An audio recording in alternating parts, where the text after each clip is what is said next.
So apparently we're live. It says we're live, so we'll go with that. So kia ora, welcome to PFPTV episode number 5. We're crushing through the episodes, and this week I have Dylan Ditchfield with me. Kia ora, Dylan. Who are you? Where are you from? For those of you who don't know you. Kia ora, Tim. Kia, thanks for inviting me on the show. I was been looking forward to this for a while now. We're my wife and I, Cherie, we farm down in northern Southland, and a place called Wendonside. Milk about 450 cows, and we started up a business about 10 years ago. Well, the idea came through 10 years ago, and for the last 6-7 years we've been doing some coaching, mentoring, I guess, through a business we called Now Style, which used to be called Farming to Freedom, and which we would take couples through a course. What else? I've been involved in boards, and that's probably where we're at the moment. Cool. So I guess purposeful farming is maybe not something that most people can get their heads around. I think, I'm a townie. What do we know? But I think, the media, the press, the general consensus in New Zealand and globally is, boo farming, you're destroying the planet. What are you doing? And I guess part of your journey was you did have a recognition that there was stuff that you were doing on the farm, and the reason you were doing a lot of that stuff on the farm was chasing material success. And I guess the way we got introduced, or the way we connected, was through John-Jo Ritson at Flashworks, who made a really cool explainer video about what it was you were doing and how you were transitioned. So, broadly at the high level, how are you doing purpose and farming, or trying to bring more consciousness into the farming community? What does that look like for you this time? Probably, I guess a bit of our story is that regarding the dairy industry specifically, it's quite very much around career, growth, asset attainment, and money. When you talk to dairy companies, etc., it's all about what am I getting in return. So it's all about the tangible stuff, right?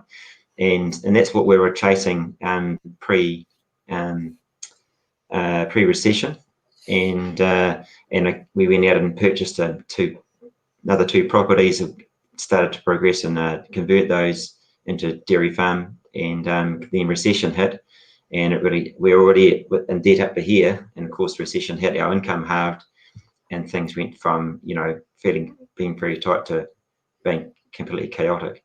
So I just fell on my face pretty much. I mean, I was trying to run the farm, convert it, plus hold on to all the stuff that I had at home here as well, with a couple of other farming units, and I couldn't do it. I wasn't seeing my family. I wasn't seeing my wife. I was just completely focused on survival, pretty much, and I wasn't sustainable. I was about to, if I didn't change, put it this way, if I didn't change, I'm not sure if I'd still be married, and we probably wouldn't have what we have at the moment. Not that having is important. Being's important. Correct. Yes, exactly. So I really had no choice, and so I guess at that time, I'm putting a long story into a very short sort of space of time, but I finally realised we needed to get some help. So we got a advisory board around us, actually, and help us through some pretty turbulent times through recession, like everyone was really feeling it in business, and because we're heavily in debt and it was high interest rates at the time compared to what they are now, I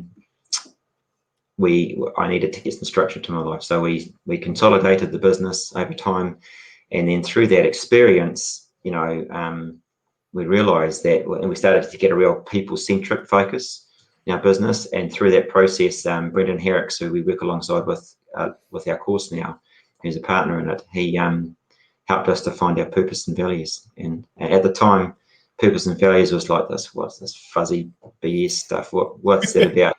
Cherie was into it, but I was struggling with it, to be honest. Yeah. So where was that resistance to the concept of purpose? Where was that from, do you think? Have you questioned that? I questioned it because I was just really focused on everything that was tangible, growth. I mean, I freely admit it now, ego was at play. I didn't realize it at the time, but I'd never admitted it at the time, actually, but it definitely was. because that's part of the industry as it was. You know, everyone's growing, everyone's looking over the fence, or how many farms has he got, or what sort of car does he drive. But you know, and all you're looking at is the stuff that you see. You don't really know what's underneath it, that he maybe doesn't own the vehicle, or, you know, owns 10% of the farm. But you make these assumptions, and then you start to plan your life around what you see over the fence, which is, again, BS, you know. And so that was my life. I was hardwired to chase growth, you know, grow my herd, grow the farms. And that's why I thought, if we didn't jump at the time and get those farms, because the dairy company was calling out for milk, we need to convert more farms. So I thought, well, we better get in now, because we're going to miss out, and land is a limited resource. And so we started a bit late, and got some, you know, probably some farms that were questionable whether we should have converted them or not. But because we're chasing the dollar, the growth, that wasn't really an issue in my mind at the time. But you kind of rationalize what you're doing for the potential upside financially or materially.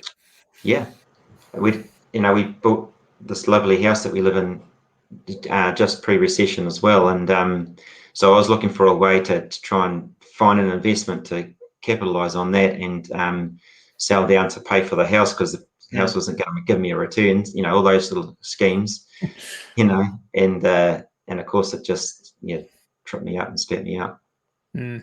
It's those bloody Joneses, I tell you. Everyone's trying to keep up with us. But as I say to everyone, like, the Joneses are full of shit. Like, we have nothing. You know, it's all trinketry. It's like there's no substance there other than this Jones, I hope. But yeah, it's such a big driving force is to compare yourself. And I think the take home for me, or the message I always try to give to people in my coaching and training, is don't compare yourself to other people. Compare yourself to how much better you are as a human than you were yesterday. Because that battle, well, neither battle you can win necessarily, because there's always going to be someone with more helicopters and planes and boats and houses than you. But the battle against yourself to be the better version of you is continuous, because you will never get to a peak state of humanity as an individual. There's always an improvement you can make. Was there like a specific moment that it all kind of came crashing down, or it just went in your mind? And because I remember in the video, this is what really struck me to reach out to you in the first place, was watching that video. And I remember you were talking to your wife, and you said, you know, we kind of realized that we'd been chasing the wrong metrics. And what was there a specific moment, or was it a slower burn that led you to that sort of realization? I think it was probably a slower burn for me. It did come to me at a aha moment, I guess, you know, because we believe, for us, you know, finding your purpose and your values is a discovery. It's not, you know, you don't create it; it's innate in you. And trying to learn about yourself and who you are is actually not an easy thing to do, because we're complex, right? And so you're digging up the past and digging up, you know, how you're raised and brought up and led to believe, and your likes and dislikes, hates and things like that. And I guess, you know, I wasn't really a spiritual person at the time. And so if I couldn't see it, and there wasn't data and facts in front of me, I was struggling with it. That's kind of how I was wired, really. So I believe it, but prove it to me, you know. Yeah, and it's really hard to prove. I was doing a workshop on purpose yesterday, and the way I sort of say is when you initially bump into purpose and you're trying to explain it, it's like trying to explain the taste and smell of the number 3. It is intangible, but there are feelings and there are emotions, and I guess more typically males, and more typically rural males, more typically rural males in New Zealand who are in the farming community, woo-woo, spiritual purpose, like you say, it's like, unless I can put a number on it and put in a spreadsheet and see where it's going to be taking me in 3 years, it's not on my radar. That's right. So I guess, I guess the other take home is what you've been saying so far is, guys, listen to your wives, because they are. We know that they're always right. So just that's why she's not sitting here today.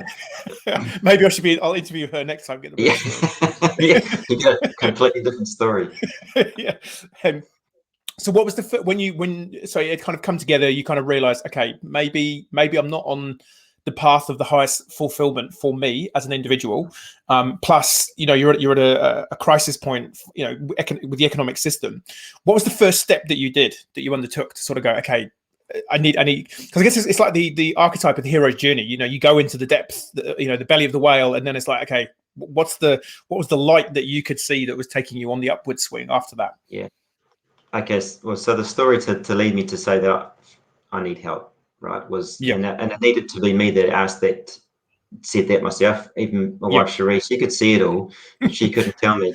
So watching a car crash, yeah, exactly, on the sideline. But she was in the car with me, so, you know, it was probably really difficult. So it started, and this is, I guess, it just reflects the state of where we were. We were actually booked in to do a 100K bike ride. It's called the Rainbow Rage. Is through the through down to Hamler Springs, and it was obviously a number of years ago. And it was in the middle of this crisis, and I was trying to get out and do something outside of the farm because that's all I was doing.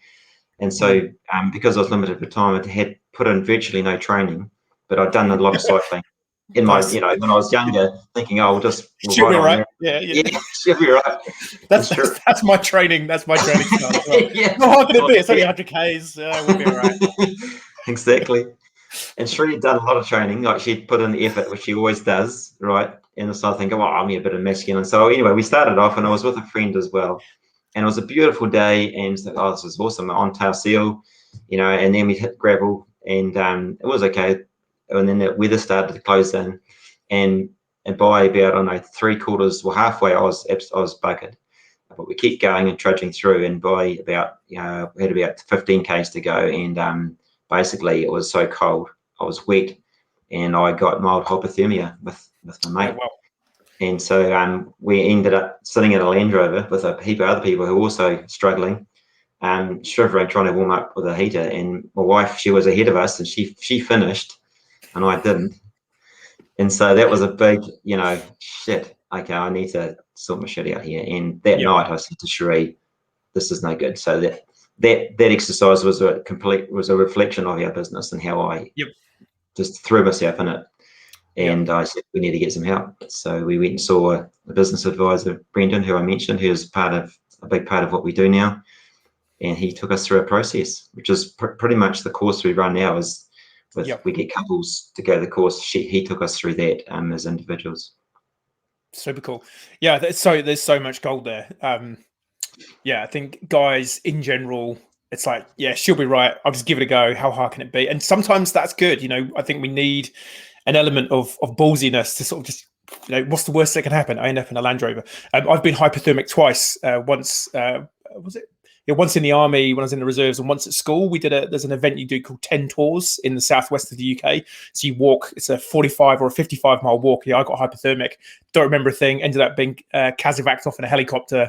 6 hours was like 10 minutes. Right. So I know it's not fun.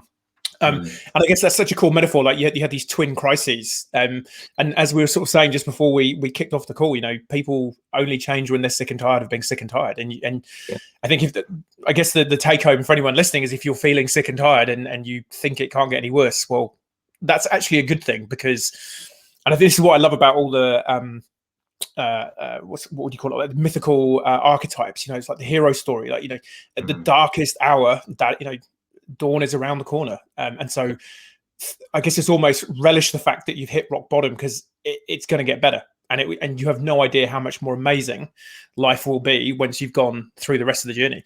So you had the session with Brendan. You sort of had your I guess like a bit of an epiphany. So what were some of the key moments of that work that you did as a couple, and how did that affect your sort of business and your personal life?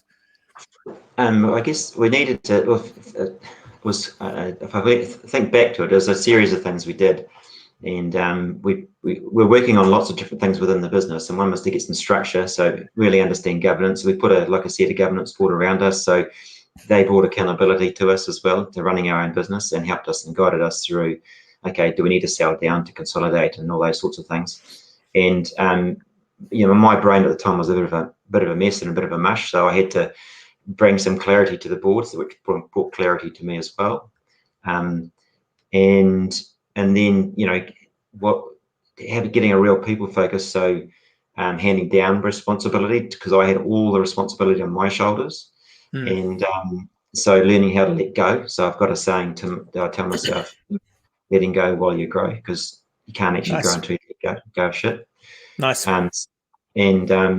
And you can actually do it. A lot of us don't think you can actually do it, but it's all about investing time into people and coaching them, about the things you do. And more times than not, they'll do it better than you ever done. Yeah. Yeah. 100%. Yeah, Yep. it's the ego a little bit, but you soon let go of that because you've got some freedom, you've got some headspace, Yep. and you can actually focus on the things you're supposed to be focusing on. Mm. But of course, the other part was the purpose and values piece that we're really trying to understand what that was. And initially, it's you get hooked up on, and this is what happens in our courses, that everyone gets hooked up on what they do. So they're trying to tie business, their tangible things, growth, money, cows, milk, whatever, grass, in our cases, because a lot of them are farmers that do our courses, into their purpose, when it's not actually what they do, it's who they are, Yep. And so to try and help them understand that, and that was our process. And we had cows and grass and being creative and trying different things. That's kind of who we were a little bit. But we took it to our team and said, well, this is what we're thinking it is. What do you reckon? And the feedback was, yeah, you do that stuff, but it's not you. It's not. Go away and try again. So we went away and we got down to positively impacting people, which is our purpose. And it's who we are. And when we showed that to our team, they went, yeah, that's it. That's who Nice. we are. Yeah. Well, so we were doing it. We're already doing it, but we didn't realize. Yep. We didn't even know that that was what was in us. And once we realized that, and that was the aha moment, I think, at that point when they said, no, you've nailed it. That was sort of, it was hidden amongst it. We couldn't see it, but they could. And that was kind of a bit of an epiphany. Yeah. And I mean, again, we were talking just beforehand, that's the value of coaching and support from somebody else, is that they can see the genius in you. They can see the block for you so much more, so much more clarity than you ever will. But it's hard because, as you mentioned, people don't want to challenge the very fabric of their being in terms of their beliefs and who I am and everything that I've been chasing in life.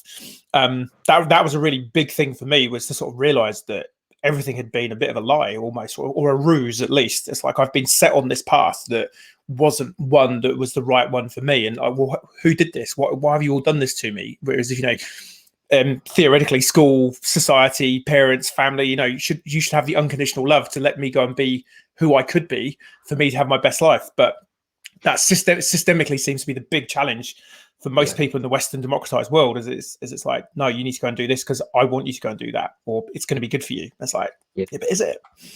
Isn't it? A lot of things is about how we define ourselves, and it just goes right through. Everyone does it, and in the farming world, we define ourselves as farmers, and so we speak to that all the time. But actually, we're humans, just like anyone who works as an accountant, or a doctor or whatever. And they're no different either. They define themselves as doctors or accountants, but they're actually human. And that's the kind of conversations we try to bring out in our courses. Is just, look, let's have these open conversations. And vulnerability is such a key thing to also understanding your values and your purpose. 100%. I wouldn't go as far to say that all accountants are human. But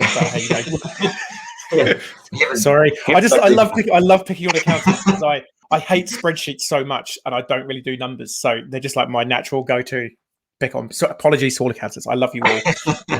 Fair enough. Oh, that's super cool. So you did the work. You kind of did the purpose. It's led to a lot of changes. So what was sort of the first changes, or the first change that you instigated in the business? Yeah, well, I guess it was a process, right? And putting people first, the positively impacting people, changing the focus off the production, those things that we need to get, make sure the grass is this high and this how much cover we need to go into it. This how many cows are going to milk, this is the condition, this is the production we're chasing, and these are the things you have to do it. So the people were up until that point were a commodity or byproduct of our business. Even though we were nice with people. I mean, I'd like to think that people thought we were not bad employers, but at the end of the day, it was production that came first and people came second. And once which is probably most businesses, realistically. It's We're just absolutely. here to do this, make the widget, sell the thing, do the Yeah, spreadsheets, crack on. exactly. So once we realise that if you take your focus off what you're trying to chase, which you don't achieve anyway, and if you do, it comes at the cost of a lot of other things, including the people factor. Yep. Put it into the people, actually treat them like humans and care for them, and they'll care for you, and your profit will come as a result. Yep. And a good mate of mine, Zach Mercurio, he does purposey type stuff in the US, and as he says, the other problem with material kind of tangible goals is that you can achieve them, and then you achieve them, and you go, oh, Yeah, actually, it doesn't feel quite as good as I thought it was going to do. And now what do we do? As a reformed sales guy, that was always the thing I found quite amusing is, someone in the company would say, hey, your sales target this year is $5 million, for the territory, go get it. And you work all year to go and get it. And then the next year they go, cool, now we want 6. And it's like, it was barely 5. Yeah. Like, I've shaken all the trousers. I've flipped all the sofas. Like, there's not $1 million here, team. But hey, sure, I'll go try. Yeah. Yeah. And you once you get your territory to that size or whatever, it's like, yeah, well, it's kind of done it, now what? And I think that's the difference between purpose as a leading indicator or a goal, is that it is so expansive and it expands with you. It's what I call the purpose horizon. As you start doing good, you kind of go, oh wow, we could get to the horizon, and then you get to the horizon, but you're also on a bit of an upward slope because it's hard. And then suddenly you go, oh, hang on a minute, now I can see 100 miles. Oh shit, I didn't realize that. And then you're climbing a little bit further. So the horizon's kind of continually expanding and extending in front of you as you start doing good. Yes. Yeah. Yes. How did people around you take this? So, Dylan, good old mucker farmer, doing well, crushing it on the material stuff. Suddenly he's coming to the pub in his stubbies going, yeah, but hey guys, what about purpose? Let's all hold hands and, have a chat and how are we feeling? How did you navigate that? Because I imagine that could be disastrous in a rural community setting. Sort of suddenly, I guess it's like the Little Britain. I'm the only gay in the village. It's like, who is this guy? What's he doing? Yeah. No, it's a good question actually. To be honest, I didn't really take too much notice of that. I'm not one who takes. I just focus on where we're heading. But what I can say is, I think there would be a lot of, because you don't know what you don't know. That people talk behind your back or whatever, and they can say what they like. But if you don't hear it, well, it doesn't affect you. Yeah. But I'm still the same person. Now, if I turn up, go to the local pub, have a beer, have a good old yarn with people. I don't try and push the. Why have you? What are you guys doing? Are you focused on your production or your people? You don't go and ram it down your throat, because it's who you are. Yep. And so I was conscious that I still need to be, the person I needed to be in my community. But I think people knew that we're changing. But we've had locals go through our course now. They realise what we're doing. We've actually had a lot of praise and just carry on with what you're doing. You're doing a really great thing. It's been quite rewarding. And some still look at you a bit funny, possibly, and maybe you just don't associate with them as much. But that's maybe not a bad thing. And there's probably some people I used to hang around with in my early days who I still have a lot of respect for, but they're just on a different path now. Yep. Or they're on the same path actually, and I'm on a different path, and that's perfectly okay. I don't disrespect them for it. People are where they are. No, exactly. Yeah. Totally. And I think that's the only way you can do it, because as soon as you become a bit preachy and you must do this, people, oddly enough, don't generally respond to that very well, because of the ego and all that stuff, and who are you to sell me, and and I think like the message I always try and say is, if you are into purpose and on purpose, you just need to be having the best party on the street, so that people just kind of go, oh, hang on a minute, what's happening at Dylan's house? Music sounds pretty good and people are laughing and having a good time. Should we go there and have a quick look? Rather than knocking on their doors, kind of like, hey, right, you must come to what we're doing because we're so much better than you. Yeah. But it's hard when you know the difference that you're feeling, and you can see someone who's maybe where you were 5 or 6 years ago, and it's like, oh, if you just do this. But like you say, they have to be ready for that conversation, and I guess that's what you're providing, that platform with the courses that you're running. So tell us a little bit about this course that you run. Like, who's it for? What does it cover? What's the end result? Sure. Okay. So we called it Farming to Freedom because it's sort of farming based. Since we had a couple of people on that were outside of farming, we put it in their farming perspective, so we changed it to style. So style is in the fence, Yep. go the Nice. style to the fence. And I guess our purpose in that is inspiring and enabling courageous leadership. That's Nice. the purpose of that organisation, pretty much. And so really, our target audience is probably younger to middle-aged type couples, I guess, in small to medium business, and it's predominantly been sheep and beef, bit of grain and dairy farming to date.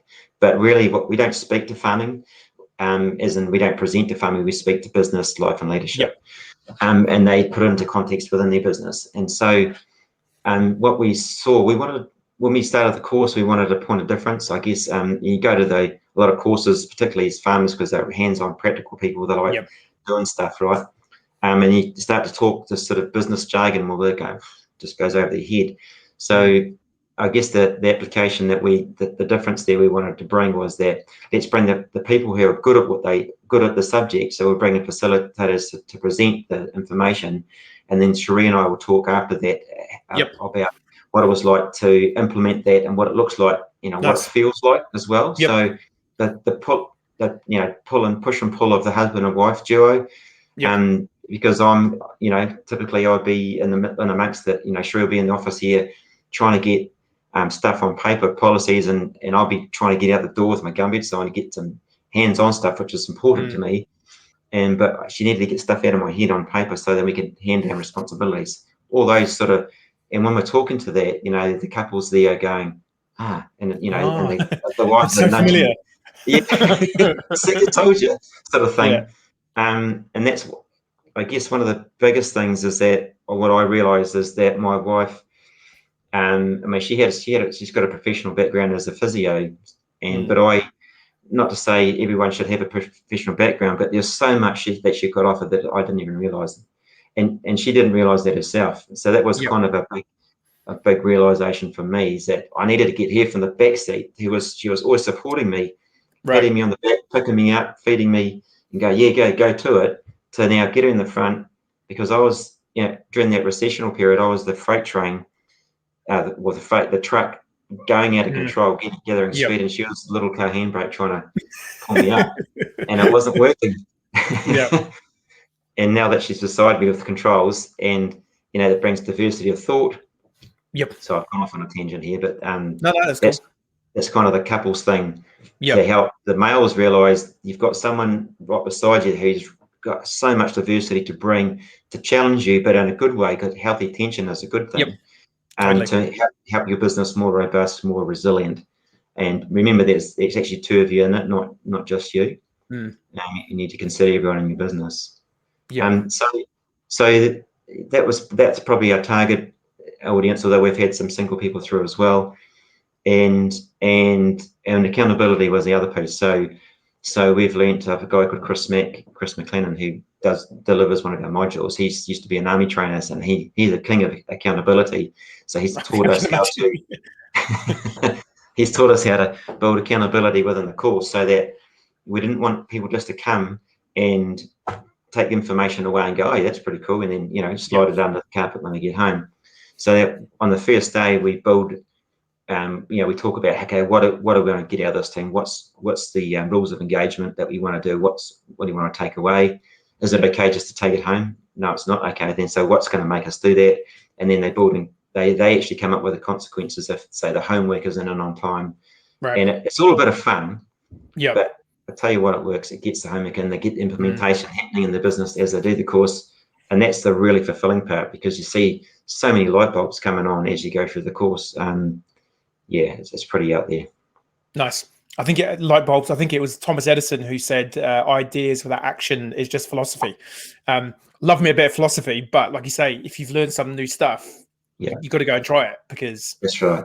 Otherwise, it's useless. I think it's really interesting what you're talking as well about Cherie, and her former life as a physio. I think we often discount what we have learnt in former lives, and there's a tendency to maybe throw the baby out with the bathwater and go, well, I'm drawing, here's a hard line. I'm no longer a physio. I'm now involved in a farm, so I need to go all in. But working with people, understanding systems, there's so much knowledge that you could transfer from one career to another. And for me, that's a big part of the purpose journey, is recognizing, who you are today is because of a series of events and happenings and things that you have going for you. To just go draw a line under that and create a whole new person, well, A, that's impossible, and B, there is so much gold, and that's the key, is to find those key trends and things that have served you really well and can still serve you as you go forward into the new version of you. But this is all the hard stuff. This is what I say to people all the time. Finding purpose is not puppy dogs and unicorns and fluffiness and just what's your passion, follow your joy. It's, you got to go in and do the hard work and look at parts of you that you don't want to go and look at, which is why I think so few people do it, because it's hard work.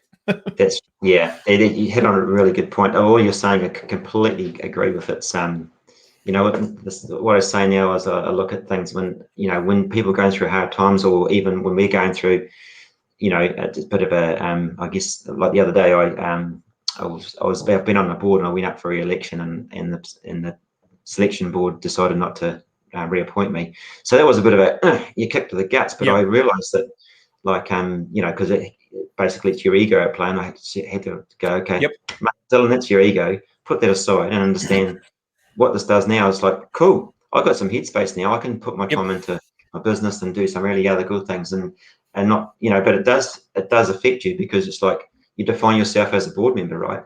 And all of a sudden that's been taken away. It's like, shit, I'm no longer a board member, what am I? And that's the part where everyone, including, like Sheree was a physio, farmers, when they retire, that's where succession in farming is really done poorly, and probably a lot of other businesses, because they, once they have to let go of the reins and onto their sons or whoever, they've been a farmer all their life, and all of a sudden they're nobody. Who are they? That's what all this stuff is. And so so sorry, you go. You go. I was just going to say, so we play with our purpose in everything we do, and whether it's family, sports teams, our business, our team, our kids, and that's how we try and get other people to do it. So when you discover your purpose, you should be able to do it anywhere in life. Totally. I occasionally get pushback when people go, "Oh, but I need to have my work purpose," and it's like, well. I can't remember the name of the lady, but there's a quote someone sent me through the other day. It's like, there's no such thing as work-life balance. There is only life. And it's what I call that authenticity gap. It's like, well, this is who I've been told to be, this is who I should be. And we're going in different directions at different angles and at different velocities. And until you close that gap, you are essentially schizophrenic, because it's like, well, I have to be Dylan, the farm boss, between 9 to 5, or probably 5 till midnight, whatever your crazy hours you were doing. But then I have to kind of switch off and try and be a different version of me as a family member or as a sports team member. And that, again, I think all this stuff plays into the mental health crisis. It's like, I'm having to be someone different at work.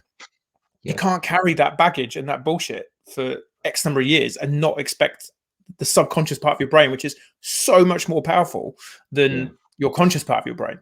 I think that's a big thing. But I think the other thing, you're just talking about the ego there. Do you name your ego? Have you given it a name?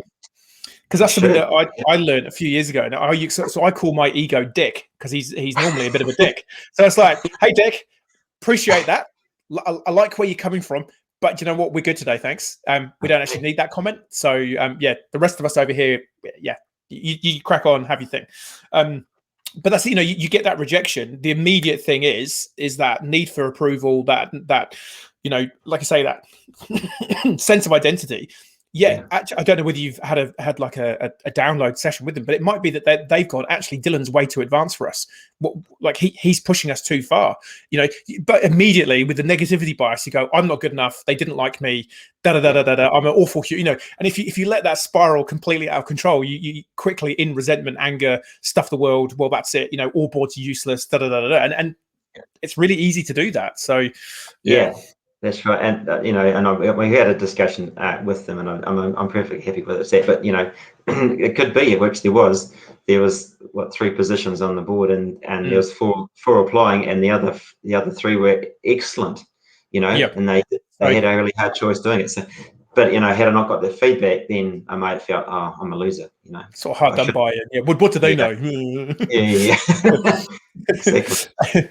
So what kind of tangible outcomes though are you finding through this course? So you've got all these young to middle-aged couples coming through. What what's some kind of the results that people are seeing, or what sort of feedback you generally get from people coming through your program? So we've got a graduation for the last course coming next week. So we have a graduation at the end, and we have these awards. So this probably aligns with what you're talking about. So one is called which is the coolest one. So we've got this. I'm not sure that they're here actually, but the Wonder Woman award. So it's Nice. actually a Wonder Woman standing here with Yeah. Wonder Woman does. And it's about the person who was maybe the quietest at the start, that come out of their shell and was prepared to be vulnerable and talk about stuff that they wouldn't normally talk about, or whatever.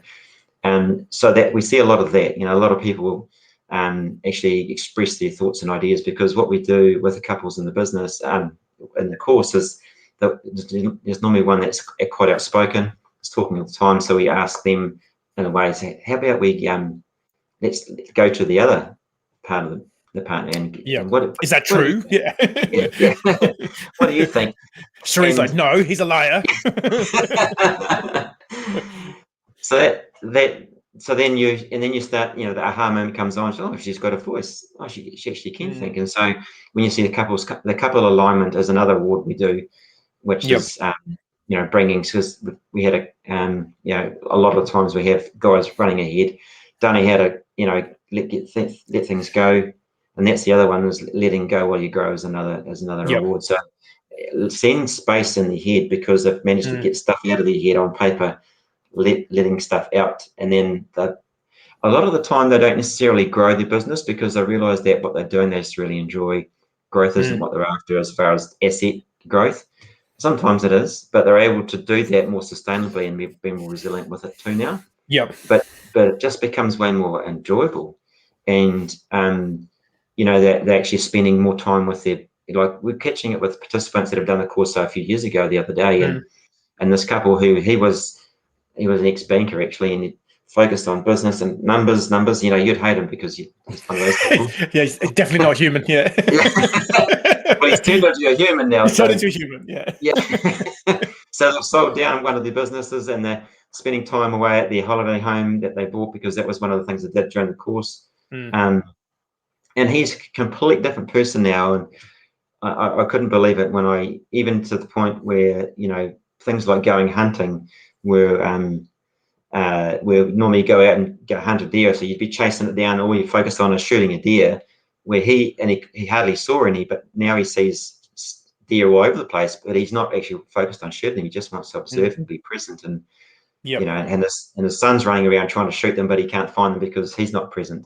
So you just see a change in their being, and who they are, and I don't care whether the course gets credit for that or not. When we see that happening, we were the seed we planted the seed, but they made it happen, right? So it's pretty rewarding. Definitely. Yeah, I think you probably can't overestimate the amount of impact that you have. I mean, it's really hard when you're running courses and content and training. You don't know what thing you've just made tick over in someone's head, because not everyone wants to say that at the end of the day, or even at the end of the program. And I think it's really hard to actually know the impact that you have. And the thing that came to my mind when you were sort of talking about that mental real estate, the thing that came to my mind was Bob Marley. Emancipate yourself from mental freedom. None but ourselves can free our minds. It's like, boom. It's like it's all your own bullshit that's stopping you from becoming free to do what you really want to go and do. That's super cool. No, it's really, really cool stuff. That you're doing there. So you've again sort of talking before we kicked off, regenerative farming. Obviously you're still farming as well as running the program. And I was saying it was interesting because I co-teach this program at UC on creating impact-led enterprises. And the other night we had Hamish Reed, who's the sustainability and brand director for Sinlay. And there were some really interesting things that he spoke about.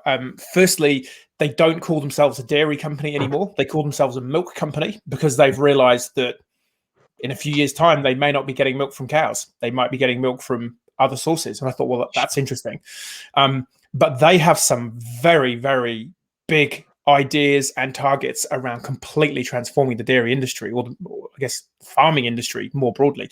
And I guess that's something that you're also talking about. And so again, I think there's a lot of people, us city folk who are kind of like, oh yeah, dirty dairy farmers, they're just milking us for all the money and destroying the planet. But that might be the case with some people, but there are also some really good guys like yourself who are trying to change that. So what does regenerative farming look like? I mean, like 101 regenerative farming for people that have no idea what that even means would be a really useful thing, I think. Okay, well, that's a big question. However, I'll attempt to do the best I can. So I guess, regenerative farming, people tend to try and want to put it in a box and just say, well, what is it? And so, and it's really hard to actually say it's one particular thing, because it's not. It's wide-ranging stuff, right? And I guess for us, one of the people who've done our courses, they were regenerative, or they are regenerative farming. That's how we got onto it. And he was doing it because he had Crohn's disease, so he was looking for, battling through that in hard times, and actually trying to find a way to produce more nutrient-dense food, healthier kind of diet, etc. And how could we farm differently to produce that food? So that was his pathway, and we clicked onto that, and then basically it's become our story in a way that we see, I guess, the regenerative type of system we've chose to follow.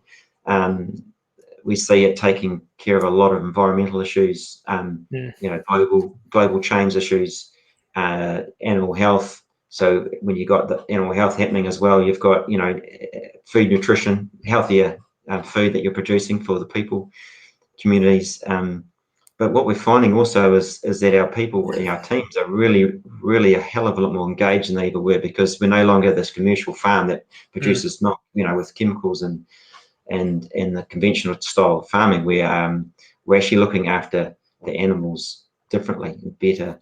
We're looking at the soil and the biology, all life that exists on farm. We're really considering now as a holistic type of approach, not just. And some people like to describe it more as a holistic type of farming rather than just regenerative. But what you're doing, regenerative, is actually making things better, not. It's not actually sustaining it. Sustaining is just maintaining something you've got. If what you've got is crap, well, you're just maintaining crap, aren't you? So you need to actually make it better. Make it better. Yeah. So I guess some key principles around it is we try not now to cultivate. So you want to increase the fungi in the soil. You're trying to eliminate chemicals, the chemical sprays. We're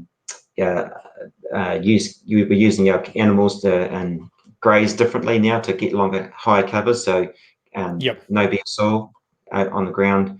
And what we're trying to do is actually get a cyclic system going rather than a linear system where you're putting something at one end and you're producing something at the other end. But in doing so, you're doing something that's detrimental to environment, etc. So we're trying to now use the biology, that the life in the soil, to actually drag the nutrients into the feed that's there to grow the feed, which captures the energy from the sunlight, essentially. Now, I am sounding really airy-fairy. I can see the sunflowers in the background. That's from my... you've changed, Dylan. But essentially, it's what it is. We're getting this free energy from the sun to harness and make more nutrient-dense food, that goes back as later back into the ground to feed the biology. I'm saying it very simplistically. It's probably not very scientific explanation, but that's pretty much what it is, to be honest. I think it's really interesting that farming is food production in general. I guess it's kind of blindingly obvious that it should be regenerative, because if farming is extractive, or food production is extractive, the end point of extraction is nothing. And so kind of, we can't just make all the food and then go, sorry. And again, Hamish was saying the other night, I can't remember the number, but it's a frighteningly low number of potential harvests left in the grain belt of the US. I think it might be 60 harvests, I think he said. I can't remember the number. Someone can fact check that and put it in the comments. But there's a finite number of harvests left, basically in the US grain belt, which is feeding their dairy industry, as well as obviously a whole lot of commercial outfits making cereals and God knows what else. And you kind of go, well, that's pretty frightening. You know, what happens, you know, if that collapses, and what are they doing about it? But it's the same for all businesses. I was doing a purpose and B Corp workshop yesterday for a client, and I try and highlight the fact there's kind of 5 stages of impact in a business. You've got business as usual at the bottom, where it's like where you work. It's all about material success. Just make money. We don't really care about the outputs beyond making money. Yeah. Then you kind of have your CSR, next level up. Okay, well, we're maybe minimizing our carbon footprint, or we're paying our staff a little bit more money. You know, we're doing some good. Then you've got B Corp as your next level up. And then within B Corp, there's a thing called the impact business model, which is where you're going out of your way to do more good than you kind of need to do. But above that, it has to be a regenerative business, because if any business is at any point extractive, the end point is still, we end up with nothing. And I just think I don't know, listening to Hamish the other night filled me with a lot of hope. But then you go, this is one company in New Zealand that's doing this, or aiming for that. We need every company. We do. I think, though, Tim, it's going to happen. I guess I just give an example of this. Went to a conference that was set up about a month or so ago, called the Future Whenua Summit. It was just held locally, and basically the idea came from about 6 or 7 excellent university students who are mates about in their late 20s, and it just blew me away with regard to how they got this going. So these guys are our future leaders, and see, these guys are in agriculture. Most of them had some professional positions, whether it be banks or whatever. Hopefully not accountants.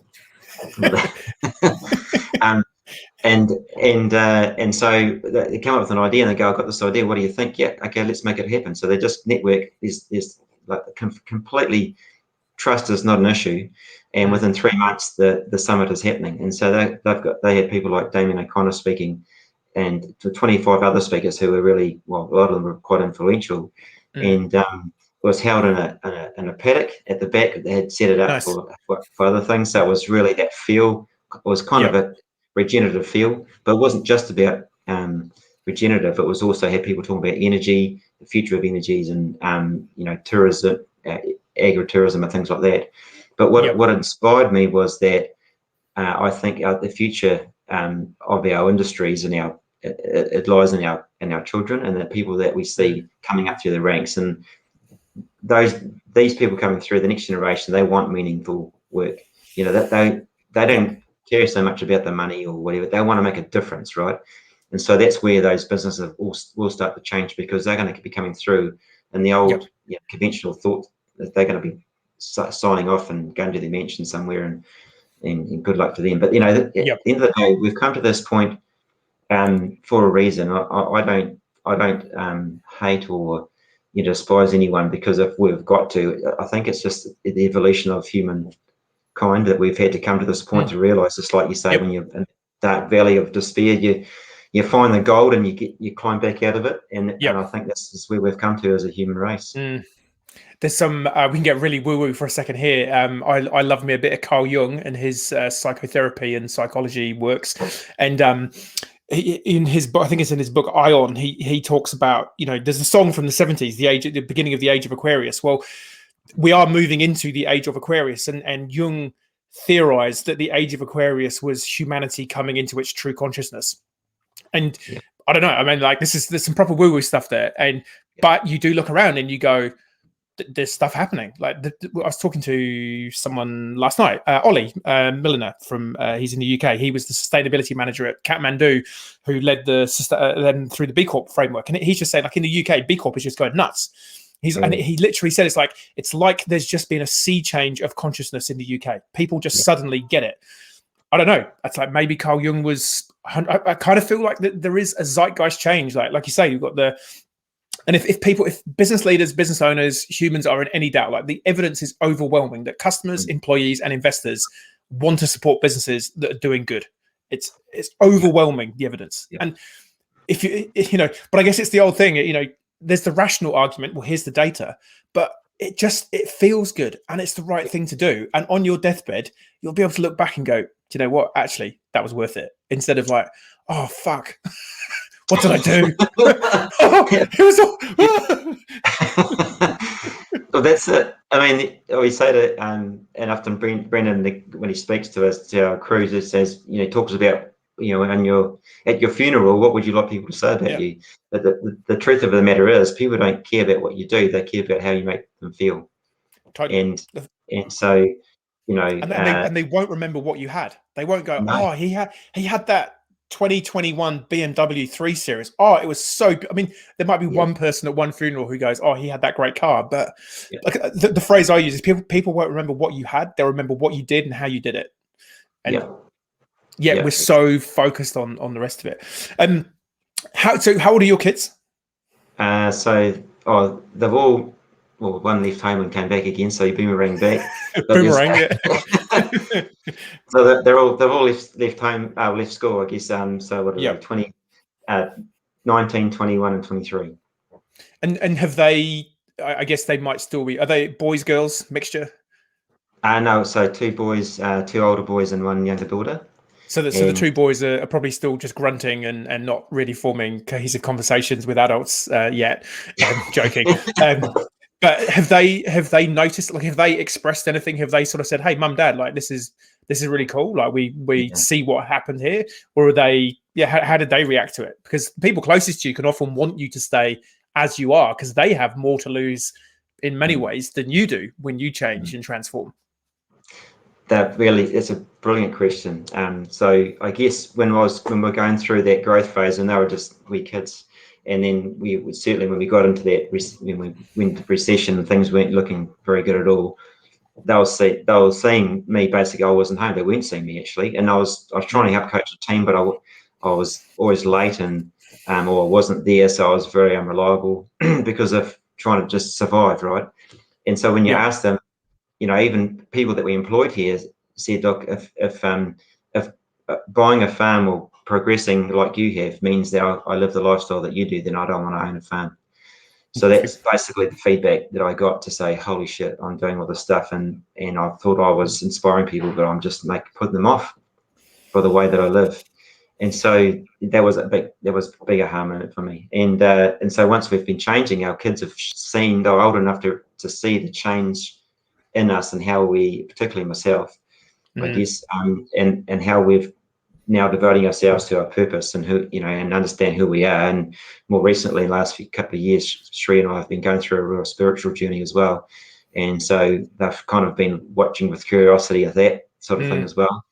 But as a result, so I guess one of the big things that was huge for me was that I got to coach. I was lucky enough to be able to coach and manage my son's first 15 rugby team in the local town of Gore.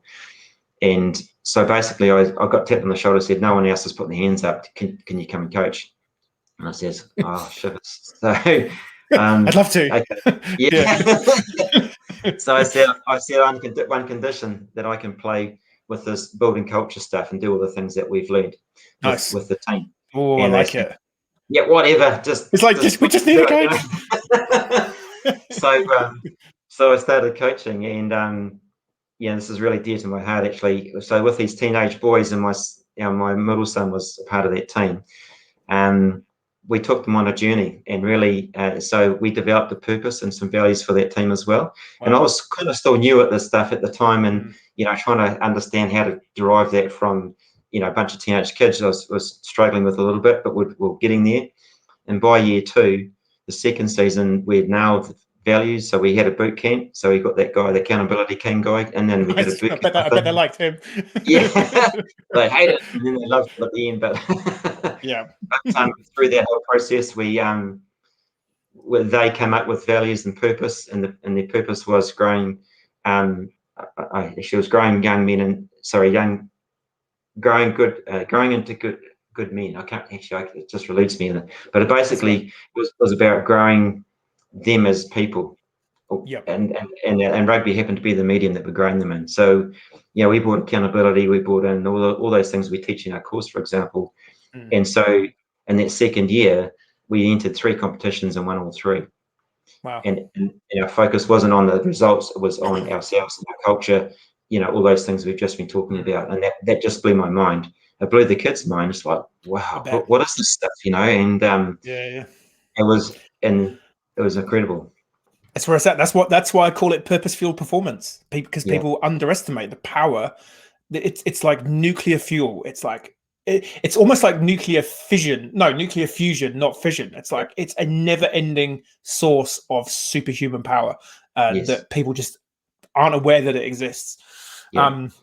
That's really cool. I was listening to Tim Ferriss' podcast this morning while I was out on my walk, and he was interviewing a guy called Jim Lower, who is all onto this stuff. So he was like a high performance coach for mainly athletes. He's coached a whole lot of tennis greats throughout his career and some other like skating people. But just recently, his latest book, he was talking about how the big connection he's made looking back at all of the success of the people that he's coached have had is the people who've made the move from I just want to win and I want to score as many goals or hit as many aces to the people who went, actually, it's about playing the game well. Yeah. It's about winning the meta game of life. And it's about me also. It's not because I think this is exactly where you were at and where I was at and where probably most people who listen to this are at. It's like, I'm chasing material success at any cost. And yes. I think that the key to realize is it's not either or. You can have some material success, but you don't need as much as you think you need to get the approval and the sense of love that you're looking for. And as you start chasing other goals, you'll realize how meaningless those goals are. And so you can have both. Yes. And this is basically what Jim was saying in his work. It's like the true greats are the ones who nailed it on the court, whether it's the basketball court or the tennis court, but were also a great husband and a great father. And with a complete thing, I think he said Roger Federer was the best for that. He was like consistently sustainable world champion, but also a great partner, great dad, great friend. And it's like you can have it, or you can have it all. Yeah, super cool. That's cool. I'm involved with a charitable group down here called Know Your Purpose, and it's aimed at we're still trying to figure out the exact age group, but it's kind of like 13 to 18-year-olds. So getting kids just to start thinking about who are you, what are your strengths, what are the signs that you are picking up on, the fringes of your thoughts as to where you could go, and just give them a little bit of direction on that. But it's interesting that you've done that, because I don't know that there's I haven't found it. I haven't really looked for it too much either. But I don't know how much research there is, because this is a question I have in my mind: is what if every kid went through something that you did with your team? Like how much better would the world be, full of great humans who have connected to a sense of purpose, meaning, and contribution at an earlier age? But on the flip side, do we also need the pain of the journey to make it truly I don't know, and I don't know whether anyone knows that answer. So over to you. I think I think you definitely need the pain. I mean, it's like anything. If you listen to Carl Jung or whoever, it's the yin and the yang. You can't have happiness without sadness. You can't have exactly that. Riches without being poor or whatever. It's you just simply can't. You can't. Otherwise, it's just nothing. And and it's but the difference is that when you go through that valley of despair when things aren't going well, what can you take out of that to make you a better person going forward? Yeah, because you don't learn much when you're on the top. You're at the peak and it's like, awesome. Yeah, but where's the learning in it? It's just like, oh well, I did this and this and got there, but actually the learnings were from when I was at the rock bottom. Exactly that. And I think that's kind of my thought is if we got people to get to a level of peak humanity above that we currently have, there'd still be shit times, there'd still be learnings, there'd still be stuff you need to go and do. It's just we're doing it from a higher base rather than from a lower base of maybe where we're currently at. So we're almost up to the hour mark. The one last question, because you've mentioned this spiritual stuff twice, and I'm really, really curious about this, because the more purpose work I do, the more spiritual I feel I need to become. And the more you dig into the concept of consciousness and why are we here, and like the really, really big questions, there ain't really any good answers. And I don't know, I'm at this really interesting point in my life where I'm like, well, I don't know, maybe that's the leap I now need to make, is into some kind of faith-based system to, I don't know. I'm reading a lot of podcasts and interviews around this topic, and one I listened to last night, this guy called Jonathan Pageau, He's an iconographer, so he carves icons, and he's an Orthodox Christian. And the podcast title last night was that religion is inevitable. And I do get a sense that if you look like throughout all of humanity, whether you're looking at sort of Göbekli Tepe, 12,000 BC, they had a spiritual belief system with these carved things that they were doing some kind of worship. I kind of feel like it's inevitable for a human to get to a point where they have to think of something that's way bigger than them. So what does that look like for you? What's that, if you're willing to go down that little rabbit hole to finish off on? Because I think it's a really interesting place. It's been an amazing journey, actually. It's like I never thought I'd ever, because I, as I talked about before, so focused on data, facts, material stuff, like that woo-woo stuff was just nah. You can't prove it to me, so why should I bother in following it? So the more we've done this, like you say, the more I've got interested in it. So one of the, I guess, the catalyst to that was I was at a chair on a school, local school board, and they brought a pilot program in for the kids on mindfulness. So that was kind of and there was a big pushback on it, and a segment of the local community, and so we tried to understand that. And anyway, we got it through. We got curious and did a course ourselves, and then I guess it's just opened up so much more than we realized. So we've been living this life like this, you know, and now it's like, there's all this other stuff. Yeah. And so, like, we're probably a little bit like yourself, or I can speak only for myself personally, but I think maybe we're going to end up somewhere in a certain religion, but I'm curious in all religions and all ways of thinking, and how it works. So we're listening and reading, and it's quite funny because we now associate with a lot of people who are quite religious, and actually having some amazing conversations about it too. It's really in depth. It's good for the soul, eh? Yeah, I think it's genuinely. I'm the same. Like I'm just genuinely curious. I don't know. It's quite, because I've just finished. I mentioned last week on the podcast, I've been digging into this like Arthurian period of historical fiction, and both, all the books I've been reading, they talk about the tension point between the Celtic pagan religions and this new, they call it the nailed god religion that's coming in, and like, and there is this clearly this sort of tension between. Well, that's how they describe it in the books. In both of them, they call them the nailed god from the crucifixion, and.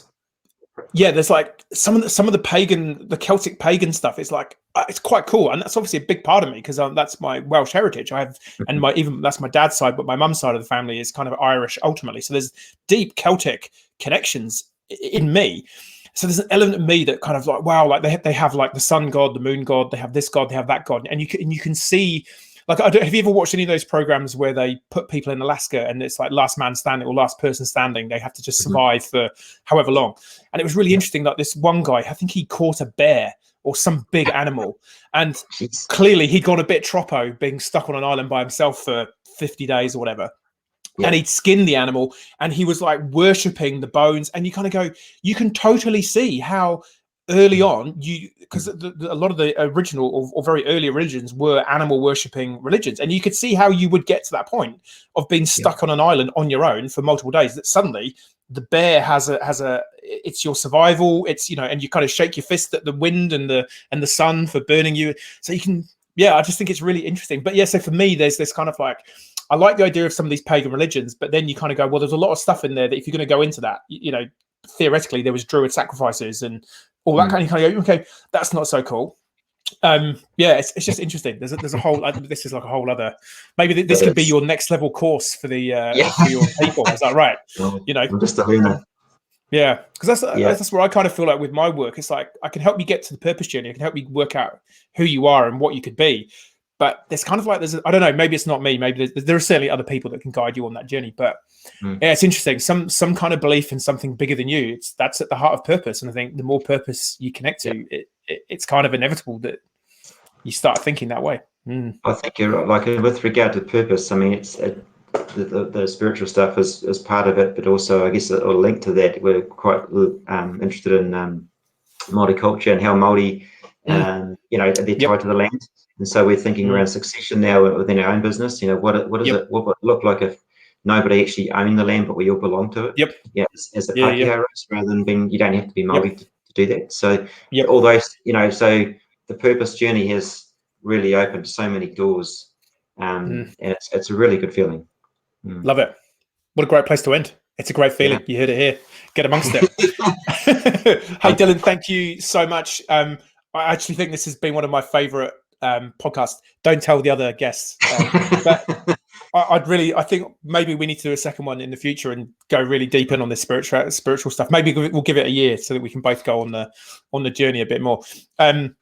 We'll put some links to people can find your course and stuff. But yeah, thanks people for tuning in. We didn't have any comments. Boo, you guys suck listening in on the live. They've all just had an existential wet fish to the face, and they're just like, oh, I don't know what's going on. But yeah, I'll be back next week. I think it might be Christine Langdon from I can't remember the name of her company now. How embarrassing! I think it's Christine Langdon, but we'll check on that. Anyway, you'll be here. I'll be there. But yeah, thank you so much, Dylan. Love your work. Keep up the amazing work that you're doing, and yeah, can't wait to see where you end up with your beautiful regenerative farm with amazing humans being grown. It's interesting that you're a farmer and you're now growing people. There's an analogy. There's deep connections there for sure. Awesome. All right, mate. Cool. Yeah. Have a great day. See you, mate. Cheers, Tom. Thank you.